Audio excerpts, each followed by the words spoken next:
मोटा साहूकार रहता था। वो बहुत आलसी और बेईमान था। दिन भर अपनी दुकान पर बैठा नौकरों पर हुक्म चलाता और ग्राहकों को सामान को कम तौल के देता। बाबूजी 2 किलो आटा दे दीजिए। अरे दीनू, जरा इस हरिया के लिए आटा तो तौल दे। जी सरकार। अरे अरे, ये क्या कर रहा है? पूरी दुकान इसे दे देगा क्या? अरे पर सेठ जी, मैंने तो 2 ही किलो। मुझसे जुबान लड़ाता है, कल से काम पर मत आना। नहीं नहीं, माफ कर दीजिए सेठ जी, गलती से ज्यादा तौल दिया। दीनू थैले में से 200 ग्राम आटा कम कर देता है। सेठ जी, ये आटा तो कम है। कम है तो जा कहीं और से ले ले। कैसे कैसे फटीचर आ जाते हैं मुझे नाप तोल समझाने। पर आप तो जानते हैं सेठ जी, इस गांव में सिर्फ एक आपकी ही तो दुकान है। हम गरीबों पर दया करिए, बड़ी मेहनत के पैसे लेकर आए हैं। अरे तो मेरा आटा क्या मुफ्त का है? लेना है तो ले, वरना चलता बंद है। हरिया आटे की थैली उठाकर दुखी मन से चुपचाप वहाँ से चला जाता है। अगले दिन विजय अपने कमरे में बैठा है। अरे मोहन, तुम आओ आओ। भाग्यवान, सुनती हो? मेरा बचपन का सखा आया है। जरा जल्दी से बढ़िया भोजन का प्रबंध करो। कैसा है विजय? तू तो बहुत बड़ा आदमी बन गया है। ये बंगला, गाड़ियाँ। अरे बस, सब दिमाग का खेल है। तेरी सुनारी की दुकान कैसी चल रही है? बस मित्र, सुख से रोटी की व्यवस्था हो जाती है। अरे थोड़ी बुद्धि लगा तो रोटी के साथ साथ नोटों की भी व्यवस्था हो जाएगी। क्या मतलब? मतलब ये कि पूरे गांव में सिर्फ एक तेरी ही सोने चांदी की दुकान है। अगर तू थोड़े नुकसान में भी लोगों को सामान देगा तो उन्हें तो लेना ही पड़ेगा ना, वरना बार बार खरीदारी करने शहर जाना पड़ेगा। तो तू ज्यादा कीमत में कम सामान दिया कर।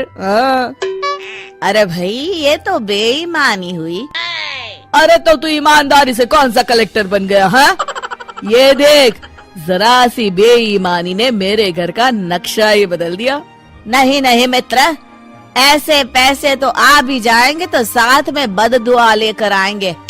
किसी की मेहनत की कमाई को मैं ऐसे बेईमानी से नहीं हड़प सकता। तो अपने ईमान की चटनी बना और जिंदगी भर उससे रूखी रोटी खा। ऐसी बात नहीं है मित्र, मेरी मानो तो तुम भी ये सब काम छोड़ दो, वरना एक दिन पछताना पड़ेगा। तभी विजय की पत्नी खाना लेकर आती है। रहने दीजिए भाभी, इस पाप के 56 भोग के आगे मेरी मेहनत की रूखी रोटी ही भली है। मैं चलता हूँ। कुछ दिन बाद विजय के घर इनकम टैक्स की रेड पड़ जाती है। हे भगवान, इन्हें मेरा पता किसने दे दिया? तुमने पिछले 10 सालों से इनकम टैक्स जमा नहीं किया है। तुम्हारी दुकान, जमीन, जायदाद सब जब्त किया जाता है। हाय, मैं तो बर्बाद हो गया। विजय की दुकान और बंगले पर ताला लग जाता है। वो झोपड़ी में रहने पर मजबूर हो जाता है। देखिए जी, ये कुछ गहने हैं, मेरी माँ ने दिए थे और मैंने ना इन्हें बगीचे में छुपा दिए थे। आप इन्हें बेचकर कुछ पैसे ले लीजिए और शहर जाकर कोई नया धंधा कर लीजिए। ठीक है भगवान, कल ही जाता हूँ। विजय अगले दिन मोहन की दुकान पर पहुँचता है। विजय तुम? अरे ये क्या खस्ता हाल बना रखा है मित्र। अरे क्या बताऊं तुमसे, जाने किसकी बुरी नजर लग गई, सब चौपट हो गया। खैर, ये कुछ गहने हैं, 8-9 तोला सोना होगा। मुझे इसके बदले पैसे दे दो, कुछ नया इंतजाम करता हूँ। वो तो ठीक है, पर मैं तुम्हें 5 तोले के ही पैसे दूंगा। क्या? तुम्ही ने तो सिखाया है मित्र। अरे पर अभी मेरे बहुत बुरे दिन है, ले देकर बस यही गहने बचे हैं मेरे पास। ये सब सोचूंगा तो पैसे कब कमाऊंगा, तुम ही समझा रहे थे ना। ठीक है, जितना मुनासिब समझो दे दो।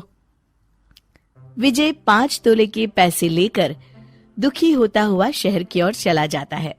उधर मोहन विजय के घर जाकर उसकी बीवी को बाकी के पैसे देकर पूरी बात बताता है। घर का जरूरी खाने पीने का सामान भी रखवा देता है।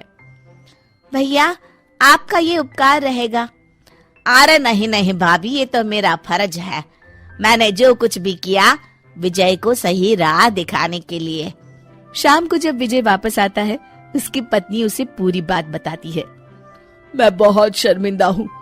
ये मेरे कर्मों का ही नतीजा है जो आज हमें ये दिन देखना पड़ रहा है। कोई बात नहीं जी, देर आए दुरुस्त आए, जो हुआ सो हुआ।